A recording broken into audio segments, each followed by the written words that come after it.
É muito comum na cultura pop a gente ver listas dos top 10 melhores quadrinhos, top 10 melhores filmes, e geralmente todos esses filmes são protagonizados ou escritos por pessoas brancas, enquanto obras tão boas ou até melhores, escritas e protagonizadas por pessoas pretas, são nichadas. E hoje a gente vai trocar uma ideia sobre por que obras são hipervalorizadas, sendo mais ou menos nem tão boas assim, e outras são nichadas, sendo muito melhores. Bora depois da vinheta, bora aí.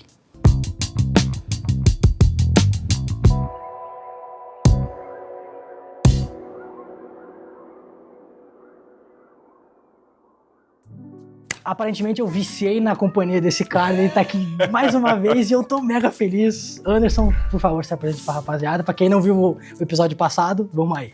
Muito obrigado por me convidar novamente. É isso, eu sou Anderson Chon e disseram que eu tenho o dom de fazer poesia, eu faço isso todo dia. Mas, por favor, não me chama de poeta, nem me chama de escritor. Na verdade, eu odeio esse negócio de rótulo. Se for pra me rotular de alguma coisa, podem me chamar de pegador. Eu vou na minha aqui, ó. Mas, por favor, não é esse tipo de pegador. Eu sou o cara que pega a dor, transforma em verso, transforma em poesia, transforma em amor. Porque é isso que eu sei fazer, já que eu sou Anderson Chon, poeta crônico. Bom dia, boa tarde, boa noite, muito prazer. Que isso, cara, isso é maravilhoso. Vamos lá, já vou direto no ponto, cara. Quando a gente começa a ler quadrinhos, é normal a gente pesquisar algumas coisas, tipo, top 10 HQs do Batman, aí vai vir sempre as mesmas coisas, Cavaleiro das Trevas, Ano 1, Batman, Ego, não sei o que lá, e aí a gente descobre que tem outras pessoas escrevendo histórias do Batman que são muito melhores e que não caem no holofote, assim. Sei lá, o que você acha sobre isso, cara? Cara, eu acho que tem uma questão das histórias e os seus apelos também. Eu não acredito muito que a coisa aconteça única e exclusivamente pela qualidade. Assim. Não é isso. Alguma coisa de qualidade é necessário, mas não é isso que faz com que a obra chegue num grande público, que a obra vire clássico. Por exemplo, eu acho que Batman sempre vai ter um apelo maior se tiver o Coringa. Assim. Independente do que estiver acontecendo em Gotham e tudo mais, se você faz um enfrentamento de Batman contra Coringa, isso vai ter um apelo X. A Piada Mortal, eu acho que é um quadrinho maravilhoso mesmo, assim. Mas eu questiono o final dele. Tá. E todo mundo acha o final, assim, espetacular, Alan Moore. Cara, não sei, eu vejo aquele final e aí você fica com medo de, será que só eu não entendi? Ou é a roupa do rei, sabe? Sim. Ninguém entendeu, mas todo mundo, é Alan Moore, tem que ser incrível. Então eu acho que tem muitos apelos, por exemplo, de quem tá escrevendo, se é o Alan Moore que tá escrevendo, é incrível, é genial, sabe? De quem tá desenhando, sabe? Então eu acho que tem umas questões aí que dizem se a obra já vai ser fantástica, se ela já nasce fantástica, ou se não, ou se é aquele cara que tá pequeno, que tem uma coisa que fez bastante sucesso e a gente vai começar a olhar ele nos quadrinhos. Tem gente que vem da literatura para os quadrinhos e aí faz alguma coisa que possa ser que chame a atenção. Se na literatura já tiver um grande nome para uma pessoa branca, a gente vai conseguir mais atenção. Cara, eu acho que são diversos fatores, sabe? Nossa. Tem um quadrinho da Lanterna Verde, Setor Final, a Milena ama esse quadrinho, eu sou apaixonado pela personagem em si, e ele é escrito pela N.K. Jemisin, que é uma autora de livros, né, ficção científica e tal. E ela criou a Jo do zero, levou a ideia pra DC e tal. Acho que a DC entrou em contato com ela e ela levou a ideia pra DC. Tipo, vou criar meu universo novo aqui. É uma HQ que pouquíssimas pessoas falam, pouquíssimas pessoas conhecem. Ela é maravilhosa. Eu sou apaixonado por Lanternas Verdes. Eu acho que essa é a melhor história dela, do Lorde das Lanternas Verdes. E ela não é amplamente comentada tanto quanto a fase do Geoff Johns, por exemplo, que eu acho que bem qualquer coisa, bem meia boa. Ele desfaz algumas coisas que aconteceram no passado, lá no Amanhecer Esmeralda e tal, e que eu não gosto muito, e aí as pessoas idolatram pra caramba, tipo, é uma mega fase. Mas estão perdendo grandes oportunidades de conhecer materiais novos escritos por uma mulher preta, sabe? E o cara também é um desenhista preto, o Jamal Campbell, que tem uma arte linda pra caramba. E aí a gente perde um pouco disso, né? Como é que uma história entra na lista de melhores, ou de merece republicação, saga, isso e aquilo, e a outra que tem uma qualidade muito grande não chega nas pessoas. E aí a gente fez uma pesquisa sobre por que isso pode acontecer. Muita gente falando, nossa, eles estão falando sobre raça. Nossa, os caras são alienígenas. Tem gente verde, rosa, amarelo, azul voando, tem uns alienígenas desse tamanho e o cara tá preocupado com raça, cara. É por aí mesmo, assim. Uma coisa parecida acontece com o cinema de terror, assim. Ali na década de 90 a gente teve, eu acho que o boom dos slashers, né? Um pouco antes disso a gente teve Jason, Freddy Krueger, toda essa galera. E no meio disso teve Candyman, que era o slasher preto. E a história é muito bacana, porque ele era um pintor, né, que se envolve com uma mulher branca e o pai dela faz com que ele seja morto, assim, coloca mel no corpo dele e soltam abelhas. Então as abelhas vão comendo o corpo, cortam a mão dele, enfiam um gancho e tal. Caramba. E aí coloca um espelho pra ver como ele tá bizarro, ele meio que se aprisiona nesse espelho, assim. Aí tem a lenda de Candyman, se você falar 5 vezes na frente do espelho, Candyman, ele aparece. O primeiro filme, que é baseado num conto, esse conto escrito por um homem branco, tem certo momento que o Candyman mata uma mulher preta no filme pra criminalizar uma outra mulher branca. Assim. Isso era esquisito, assim, de um cara que viveu na época da escravidão e tal. Aí em 2021 fazem uma continuação nas mãos da Nia da Costa. Primeira mulher preta que, como diretora, ficou em primeiro lugar nas paradas de Hollywood, 2021. Isso pra mim é assustador, mas aconteceu. Não se fez mais nada sobre Candyman. É verdade. Agora, Pânico, Jason, Freddy Krueger, eu sei o que vocês fizeram no verão passado, todas essas coisas estão voltando. E Candyman fez um filme espetacular, se eu não me engano, ele é roteirizado pelo Jordan Peele. Cara, um filme que discute gentrificação e tal. Cara, o filme passou batidão, assim, batidão. Agora, com certeza, amanhã a gente vai ter um filme do Predador, amanhã a gente vai ter um filme do Jason, assim. E o Candyman vai voltar para um lugar que era um slasher preto. Só mais um. Ele morreu ali. Por quê? Se a história é boa, se é bem construído, o personagem é bacana, por que a gente não vai continuar isso? Por que não vai transformar numa série? O filme original tem a trilha sonora do Philip Glass, velho. É espetacular, assim. Não se fala muito sobre isso. Foi um amigo meu que me indicou o Candyman. Eu assisti só o mais recente, esse que você citou agora. Sim. E na época eu fiquei, mano, tá certo isso. Tipo, eu achei muito simples. Eu preciso rever. Até hoje eu não vi ainda. Sim. Porque eu pego essas analogias e fico, mano, elas têm que ser aplicadas ao que a gente consegue entender a partir do terror, né? E eu sou uma pessoa que tem muito medo de terror. Então... Aí eu vejo os filmes do Jordan Peele e fico, não acredito, cara, que eu tô assistindo isso. E é tenso, sabe? Muito. Tira a gente. E o Candyman, ele não conseguiu nem me deixar tenso, pelo menos nos primeiros minutos, né? Porque puta, ele é uma violência, mas ele é uma violência consciente. Ele conta pra gente uma história do porquê aquilo tá acontecendo. Mas... E ele é uma violência X. Em determinado momento do filme a gente percebe que talvez pra gente ele não seja essa violência, sabe? Ele tem os alvos dele porque ele tem os motivos dele, assim, lógico, em todo o lore do filme. Mas isso me chama muita atenção como ele não fez o barulho que ele não... Que poderia ter feito se fosse um filme branco, né? Eu escrevi na época um artigo sobre Candyman. E aí eu saí mandando e-mails para podcast, né? Esse podcast nerd, falando, cara, se vocês forem gravar um programa sobre Candyman, cara, me chama. Porque, pô, eu li o conto, assisti o primeiro filme. Eu não assisti as continuações antigas porque, assim, esse filme meio que pede para anular essas continuações. Sim. Então, tô pronto, ó, galera. Vamos sei gravar. tudo sobre Candyman, tá? Não sei o que. Ninguém fez. Ninguém queria falar. Ninguém fez. Cara, eu tenho um programa chamado Ela Frequência, se quiser falar de... Pô, sacanagem. Mas eu quero rever esse filme e provavelmente eu vou querer falar sobre ele. É igual Pecadores. Pecadores eu já vi tanta resenha feia. Cara, eu não vi ainda. Pô, me perdoa. Não, mas não vou entrar em detalhes, não vou dar spoiler, Tudo até porque bem. é muito recente. Mas eu já vi muita resenha feia de pessoas que não entenderam o filme. E ele é espetacular, ele é maravilhoso. Ele usa de vários elementos da nossa cultura pra falar sobre a gente, não sobre as violências. Sim. E a violência fica pro lado deles. Várias analogias, várias parábolas assim. Mas muita gente não entendeu. E aí tá, pô, esse filme não é legal, não gostei, não entendi, não sei o quê. Aí, pô, tem gente que chamou blues de jazz. Pô, começou bem a resenha, começou bem legal, vamos... Eu acho que isso já diz alguma coisa sobre quem tá escrevendo, né? Sim. Você falou do Candyman, o Abdul Mateen, que é o protagonista. Sim. Ele é excepcional. Excepcional. Eu amo ele como ator. E ele é o Dr. Manhattan em Watchmen. Na série do Watchmen, que é maravilhosa. O Watchmen é outra coisa que cai nisso, né? Sim. Tipo, o quadrinho idolatrado, é maravilhoso. Eu gosto bastante do Watchmen, ele tem bastante crítica. Eu acho que ele envelheceu mais ou menos, mas eu gosto bastante. Eu não sei se ele envelheceu mal ou se a gente, como sociedade, idolatra o ponto errado dele, sabe? Quando eu olho pro Rorschach e acho que ele é o grande super-herói, ele é o injustiçado que no final é explodido pelo Dr. Manhattan, cara, o Rorschach é um escrotaço, assim. E isso não tá nem no subtexto, cara. Isso tá no texto. Tá explícito, cara. quando nossa, esqueci o nome dela, aquela do Minuteman, mas ela morre por ser lésbica, né? Sim. E aí ele é a favor disso. O Coruja fala com ele e ela fala, não, ela morreu pelos motivos dela, pelos pecados que ela cometia. Assim. Ali fica nítido que é o personagem que você não vai torcer. Sim. Mas a galera vai, sim... eu acho que é uma síndrome Capitão Nascimento, né?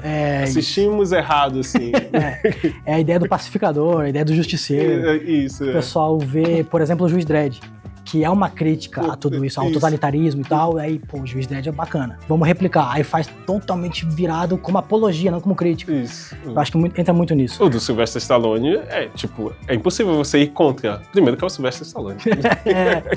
E aí você pega um cara super carismático pra fazer um personagem que, na verdade, é uma crítica ao sistema judiciário, sabe? Sim. Tipo, ele é o juiz, ele é o executor, ele é o tudo, sem dar uma linha de diálogo a quem está sendo condenado por ele. Assim. Aí você faz uma parada com o Sylvester Stallone, carismático, com aquele cara que é o amigão dele, que faz os filmes dele também, e o do Adam Sandler. Esqueci o nome dele agora. Assim. Eu sou péssimo para nome, não lembro. Eu também não sei. Mas o ponto é esse, né? O carisma da pessoa, às vezes, transcende o que a obra tá querendo contar. Isso dá uma ruptura. Fechando o Watchmen, o quadrinho idolatrado e tal, muita gente fala sobre, mas aí saiu a série, que é protagonizada pela Regina King, lá, pô, mulher preta atuando bem pra caramba. O Dr. Manhattan agora é um homem preto, por mais que ele seja azul. A gente vê ele, né? A gente sabe quem é que tá ali embaixo. E não teve esse boom todo, não teve esse... As pessoas gostam, mas eu sinto que são pessoas dentro da minha bolha. É uma série que foi super bem criticada, mas aí eu acho que é a mesma questão do Candyman. Tá, olha que ideia maravilhosa tivemos. E agora, sabe? E agora? Por que a gente tem 1 milhão de continuações de coisas assim que são mequetrefes pra caramba? Mas por que essa série que é incrível? Que é isso? O Dr. Manhattan é preto, a Regina King é uma mulher preta, a protagonista é maravilhosa. A antagonista é uma mulher asiática.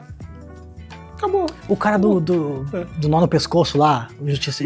Pô, o aprofundamento que eles dão ao Justiça Encapuzada, no quadrinho, o Justiça Encapuzada é um personagem com um visual muito massa, assim. Sim. Eu acho que a gente gosta dele por conta disso. Porque, né, cara, no quadrinho, na série, vira um dos pilares mais importantes pra história de Watchmen. É o cara que é negro, mas que tem que se passar por branco pra ser um super-herói. Pô, isso é fantástico. Isso mereceria uma série só do Justiça Encapuzada, sabe? Um spin-off.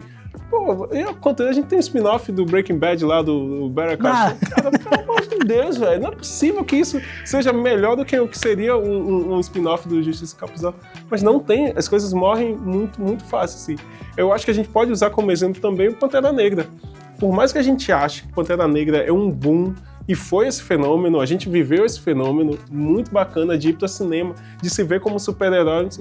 Cara, o MCU, ele não trouxe personagens negros em abundância a partir de Pantera Negra, assim. Sim. Eu sempre falo, a gente precisa lembrar também que Pantera Negra foi testado em Guerra Civil. Então, a gente apresenta esse personagem aqui, pô, é legal, então vamos lá, vamos fazer um filme dele. Lógico que a morte do Chad atrapalhou bastante, mas já era para ter tido desenho de Pantera Negra, de Wakanda, há muito tempo. Sim. A gente tem desenho dos Guardiões da Galáxia, cara. Sabe?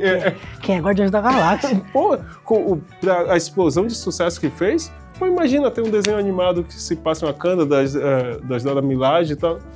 Mas não tem, assim. Aí a gente tem Capitão América 4, que protagonista junto com o Hulk, vermelho.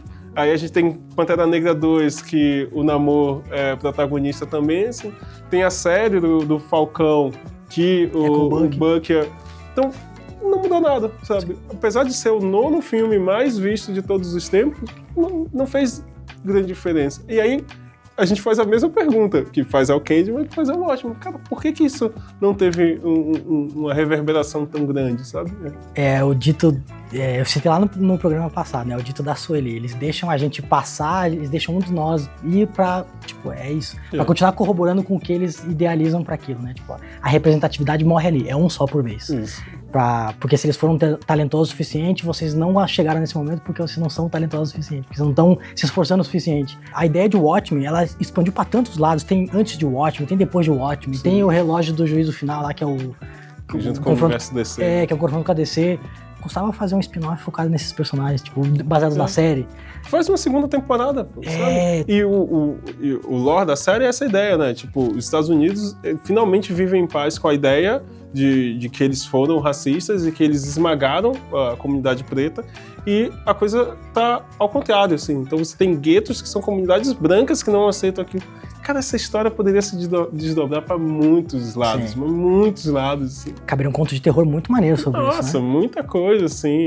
Tem pontas que poderiam ser aproveitadas, mas eles preferem não aproveitar. Deixa eu ver qual é o herói branco aqui que ainda não foi adaptado para fazer. Deixa eu ver aqui qual é a história de médico que precisa de uma continuação. Tá?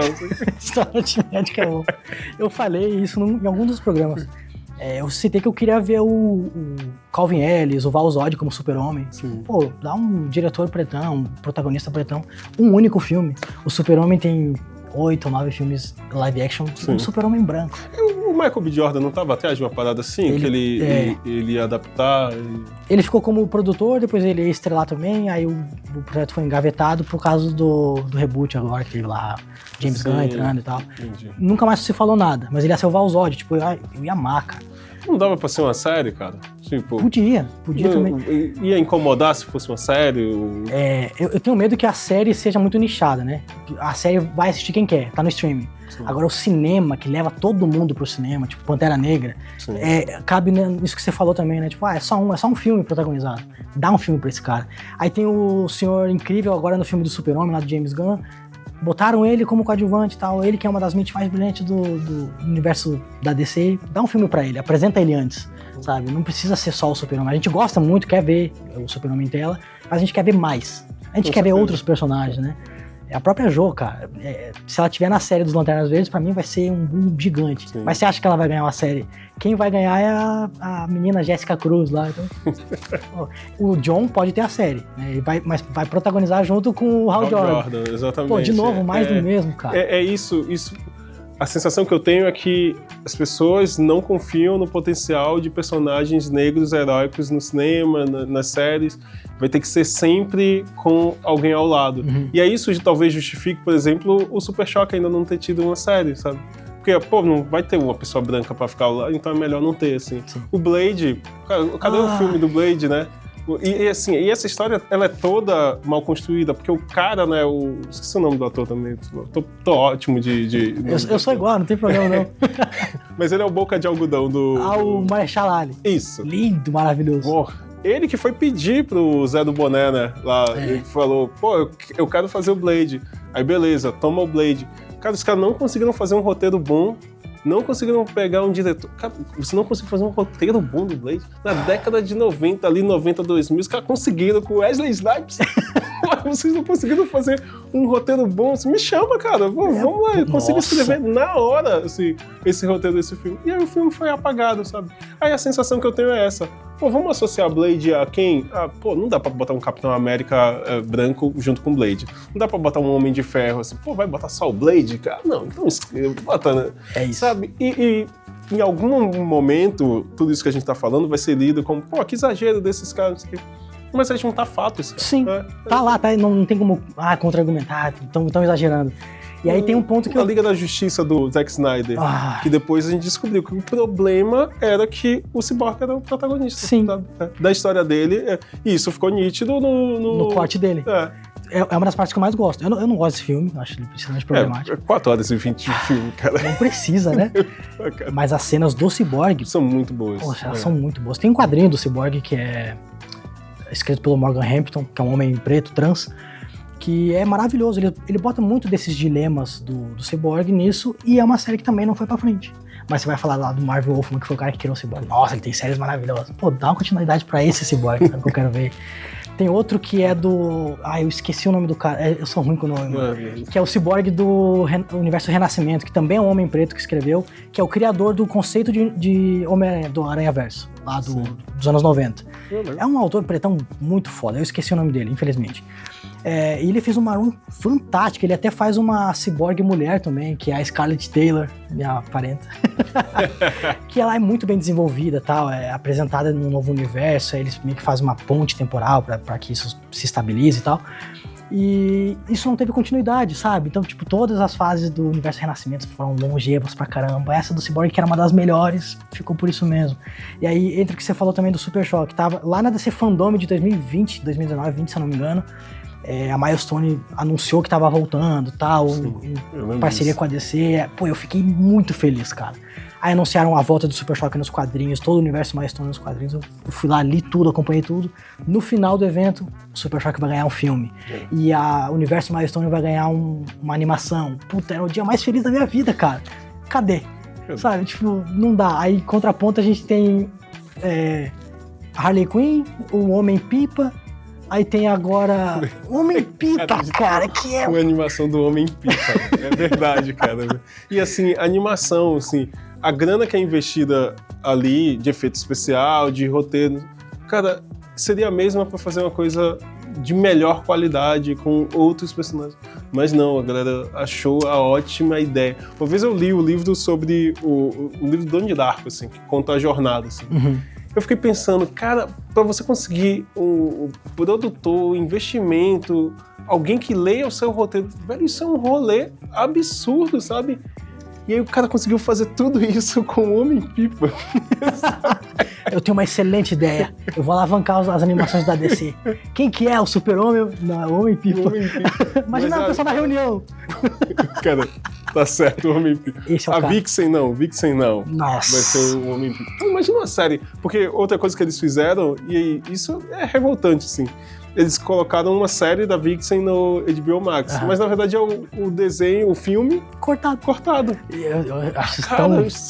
Nossa, eu gosto da apresentação dela e tal, mas é rasa, né? Tipo, eles podiam estender tanto. Nossa, super. E daria uma série muito massa. Nossa, ela é muito boa. Esse filme que tinha, eles podiam fazer uma série derivada, tipo sequência, né? Quer transformar em série? Tudo bem. Mas conta uma história. Não, desenvolve. Pra que eu vou fazer isso? Já tem um filme, pô. Corta de 5 em 5 minutos e pronto. A gente vai ter... Trabalho de preguiça. Cara, não é possível, velho. Não é possível. E rola assim. Eu acho que é aquele medo de ficar nichado. E aí um exemplo que a gente pode ir pra um outro nicho também, que querendo ou não é um nicho, do boxe, né? Você falou do Sylvester Stallone, eu lembrei na hora. A franquia Rock. Sim. Puta, é idolatrada, é maravilhosa. Acho que tem muitos problemas ali, né? Principalmente na representação de um homem preto lá, do Apollo. Que ela é dissolvida depois com o Creed, mas as pessoas idolatram esse Rock. Aí chegou nos novos, não tem o Rock, não tem o cara, o Creed não sustenta. Pô, os filmes são maravilhosos, ele revolucionou a ideia de contar uma história de luta. Tipo, pô, é um cara que quer ser boxeador, o que você tem pra me contar sobre isso? Tem os traumas, tem os pensamentos, tem os sonhos dele, tem o conflito familiar, tem a ideia de ele estar sendo pai, dele estar sendo... ele é um herdeiro, basicamente, né? Sim. Mas ele não quer ser. Ele quer ser o cara que vai construir o próprio nome dele. Aí ele conhece a menina que tem problema auditivo, que ela quer ser cantora. Então, tipo, tem o rompimento de um sonho aí. É uma história poética, assim, no meu ver, que tem tanto pra contar e as pessoas não se deram tempo de aceitar e entender isso, né?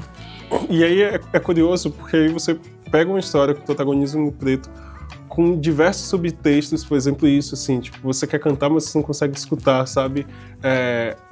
Essa ideia da expectativa, o cara preto bem sucedido, assim.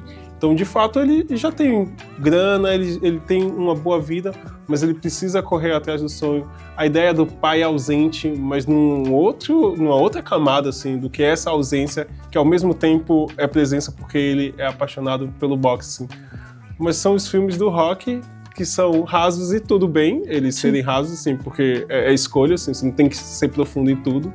Mas aí a gente coloca na balança de novo, assim, se fosse um filme raso com um protagonista preto, sabe? Sim.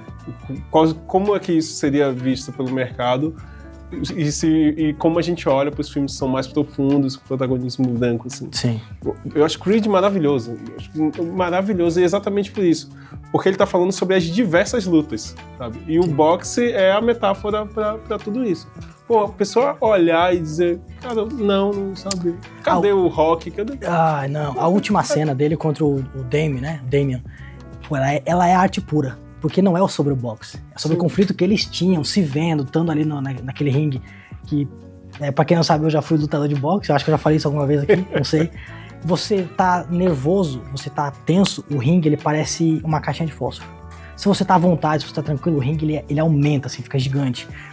E naquele momento, ele consegue personificar isso, né? Ele consegue botar em tela pensamentos que a gente tem. É quase como o Rashid faz lá no Soundtrack, de tornar palpável a fantasia. Então, como é que eles estão se vendo, como é que eles estão interagindo com o outro sem falar uma única palavra? Através dos socos. Mas esses socos não são só físicos, são pelo psicológico. Tipo, um abandonou o outro ficou na cadeia por ele, porque tentou defender um amigo e tal. E depois eles nunca mais se falaram. Teve a mãe que interrompeu as cartas deles lá. E depois ela falece também. Daí, tipo, puta, rompeu alguma coisa que eu tinha pra ouvir dela, mas também ela interrompeu alguma coisa que eu tinha pra ouvir dele. Então, tipo, eles não tiveram um contato. E quando eles têm, vem de uma maneira fantasiosa, mas a gente consegue entender. O rock nunca teve isso. Né? Não, nunca teve isso, sabe? E de novo, eu adoro rock, adoro os 6 filmes, não. Mas alguns alguns eu gosto, mas... E é muito bacana. Mas quando eu assisto Creed, eu vejo que é uma evolução natural daquilo, sabe? Tipo, Sim. pô, ali era, de fato, só boxe, assim. O último mesmo é horrível, ele fica socando um cara no meio da rua, assim, pô, cara, não faz sentido. A evolução disso... O último não, desculpa. Porque depois ele teve mais velho. Teve o Rock. Maravilhoso. Nossa, assim. eu gosto muito. O penúltimo, na verdade. Que ele fica socando o cara no meio da rua. Mas a evolução disso, ser histórias muito mais profundas, que usam o boxe como metáfora... Pô, como não gostar, sabe? Assim, aí a gente entra nisso do... Pô, é estranho? Mas o que é estranho, sabe? Pô, não é o seu rock, assim. Mas o que é o seu rock? Sabe? Acho que a gente sempre vai cair numa prateleira, num lugar muito cinzento, que a pessoa nunca vai abrir a boca pra dizer assim, pô, eu não quero que tenha um cara preto na... Protagonista, com a vida tudo certo, assim, normal, comum.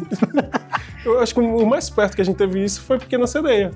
Que aí as pessoas batendo, eu quero a minha pequena sereia ruiva, assim, mesmo ruiva, sendo assim, uma parcela mínima aqui no Brasil. Não, mas eu quero a minha pequena sereia ruiva. Assim, tipo, cara, calma, a sereia não existe, galera. Assim, Sim. Galera de Belém, assim, eu sei que vocês... Aí é outra coisa, os encantados, não estou falando dos encantados, né? Mas eu acho que foi mais perto de que a gente entendeu que, pronto, essa galera não quer ver pretos protagonizando.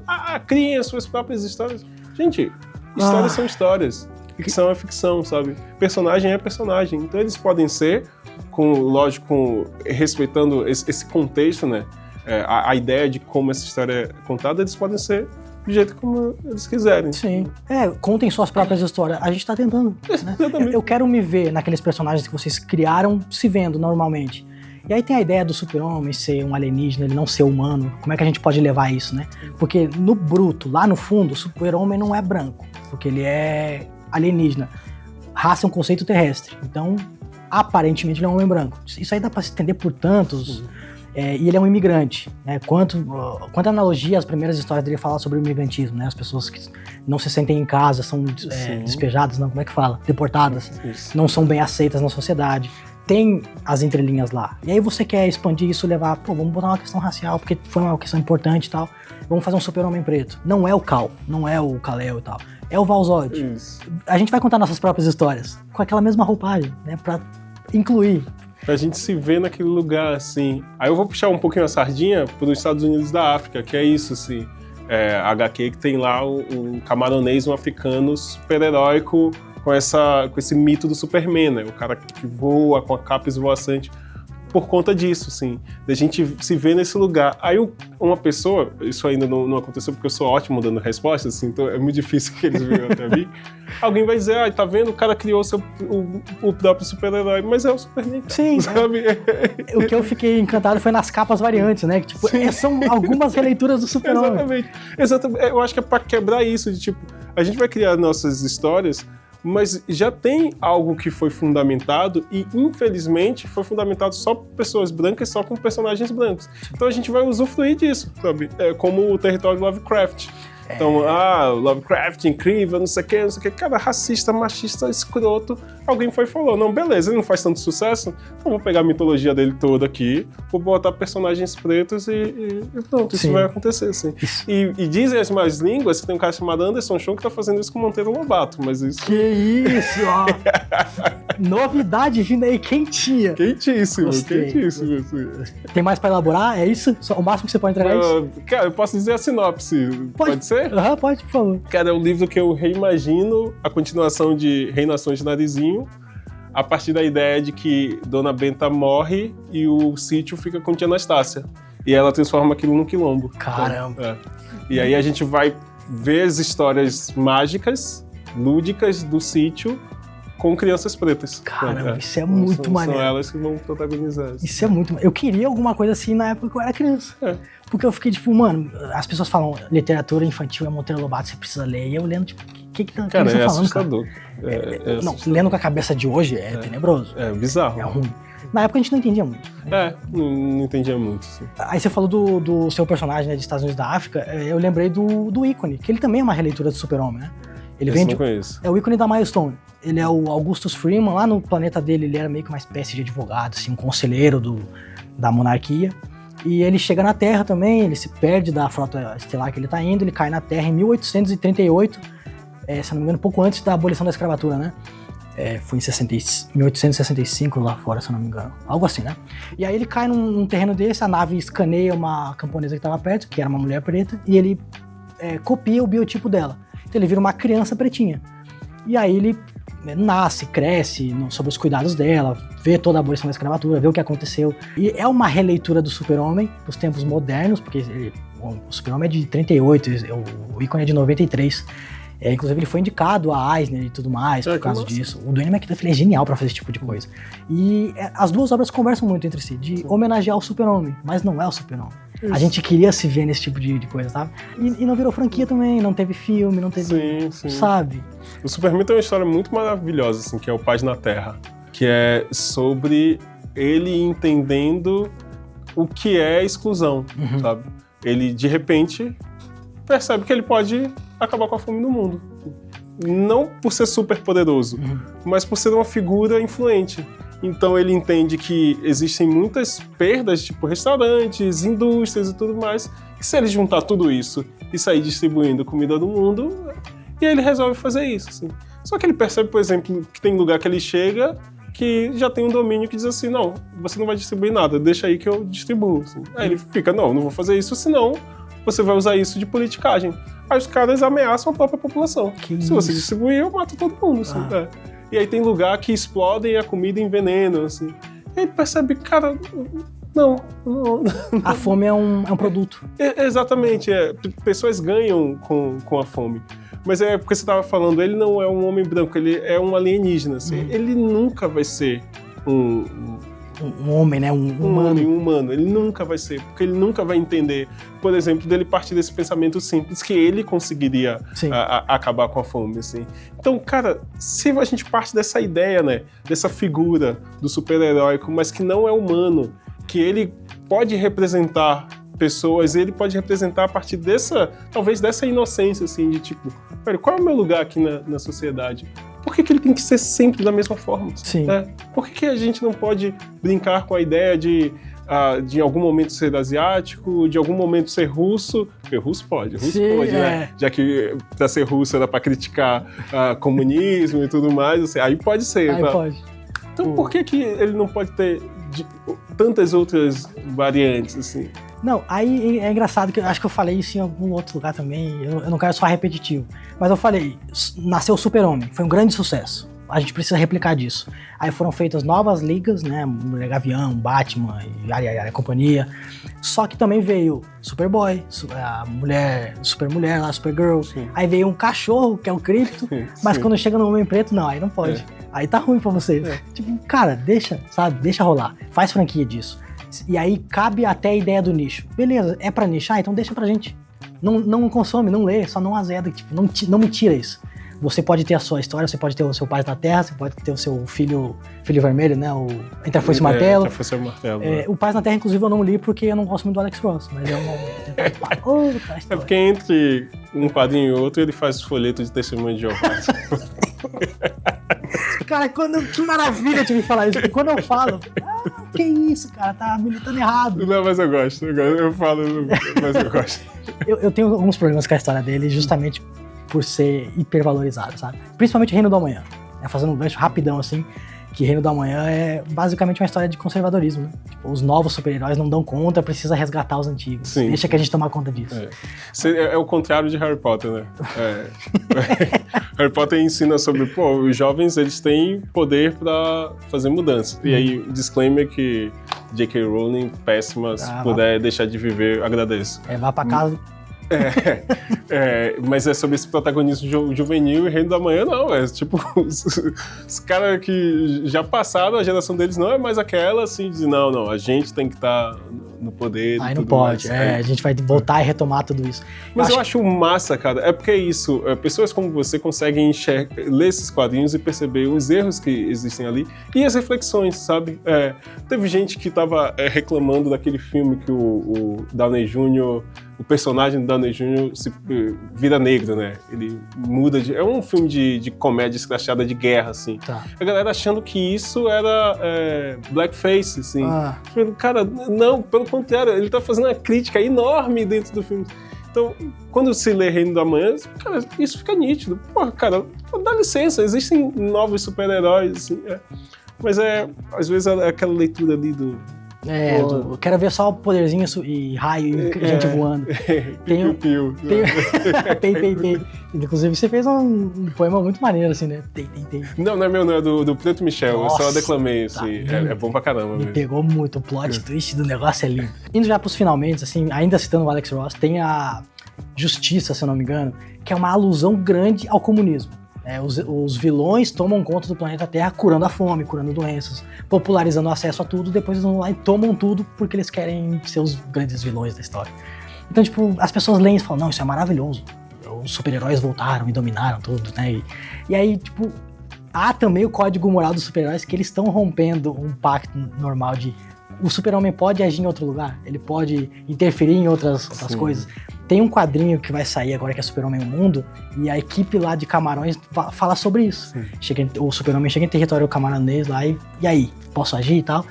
O quadrinho não saiu ainda, a sinopse é basicamente essa de como é que o Super-Homem age em outras culturas, como é que ele é visto por outras pessoas. E é interessante ver que é o Super-Homem, o Kal-El, ele tá em outro lugar, e aí, quem tá contando essas histórias não é um homem branco. É um cara que tá falando pela perspectiva dele. Isso vai ser hypado, isso vai ser uma das melhores histórias do Super-Homem, ou vai cair no nicho de é um homem preto escrevendo, sabe? É verdade, Sobre como se fosse episódico, né? Tipo, o normal é o Superman ser escrito por pessoas brancas, assim. Mas vamos fazer aqui um episódio, um filler, Sim. Que é uma pessoa preta que vai escrever. Eu acho que a gente tem que tirar desse lugar, sabe?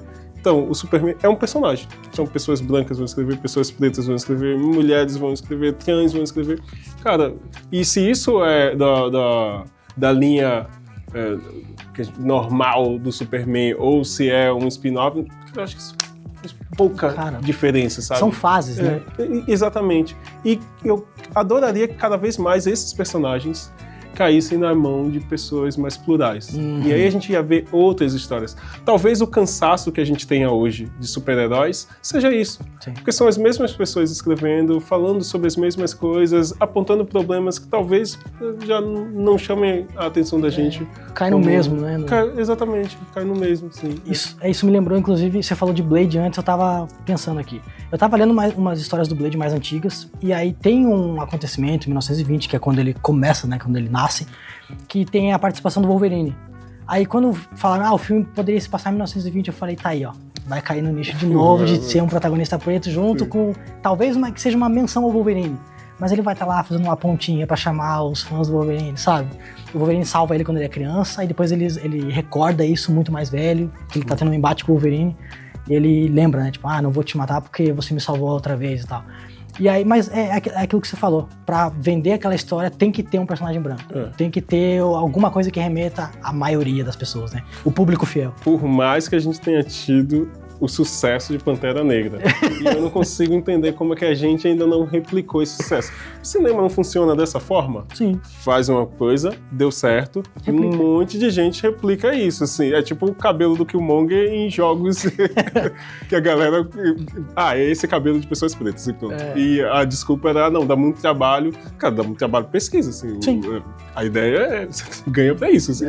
Então, não é replicar o que deu certo? Por que a gente não tá replicando aos montes universos negros de super-heróis? Assim? A ideia dos penteados também me chama bastante atenção, porque cabe o nicho, né? O negro tem que ter aquele cabelo. Sim. Ele não pode ter uma variedade grande de cabelo. Eu falei no outro episódio sobre a Naomi e como ela muda de cabelo conforme as fases vão passando e tal. A própria Misty, o Luke Cage também, vários cabelos, barbas, combinações diferentes. E aí tem o mito, né? O dito do... Primeiro que todos os personagens têm poderes elétricos. Não, a grande maioria não tem. Sim. Ou então todos os personagens negros têm esse tipo de cabelo. E não, tipo, tem dread, tem black, tem o raspadinho, tem o desenho lateral. Só que não é amplamente falado, não é muito divulgado e tal. E botam esses personagens nesse nicho também. Eu acho meio estranho porque aí a gente tem uma única forma de divulgar vários personagens. Tipo, pô, conhece esse cara, sabe? Dá abertura pra ele, transforma ele em franquia, conta outras histórias. Tem um livro da Okoye que eu tô doido pra ler, que é Pelo Povo. Eu não lembro o nome da autora, me perdoem, que eu sou péssimo com o nome. Mas é lançado pela Excelsior. Eu recebi ele esses dias, eu tô doido pra ler, porque é uma autora pretona que escreve. Então, pô, a gente vai ver a história de Wakanda e tal por outra perspectiva. Por uma mulher contando o que a Okoye passou no começo. Então, puta, isso pra mim podia virar quadrinho, podia virar livro, podia virar... Com certeza. E a Okoye poderia ser a Pantera Negra. Ela né? podia. Eu queria ver a Ramonda de Pantera Negra. Pô, ia ser bom. Pô, ia ser, velho. Meu sonho. É porque, pô, é massa ser a Shuri, só que tira o lugar que a Shuri já tinha, Sim. que era de ser esse cérebro. Sim. Você é a pessoa mais inteligente ali, o Wakanda, a cientista e tudo mais, assim. Aí você tira esse lugar, deixa esse lugar vago, sabe? De mulher preta ultra inteligente, pra transformar a Shuri numa guerreira que ela não era. Ela sabia lutar, assim, mas ela não era uma guerreira, assim. Sim. E aí a Okoye, você tira o lugar de líder das Dora Milaje, assim, pra dar um lugar horrível naquela roupa azul que parece o Predador, sabe? É o Predador, o Quarteto Fantástico, sabe? É horrível, cara, horrível.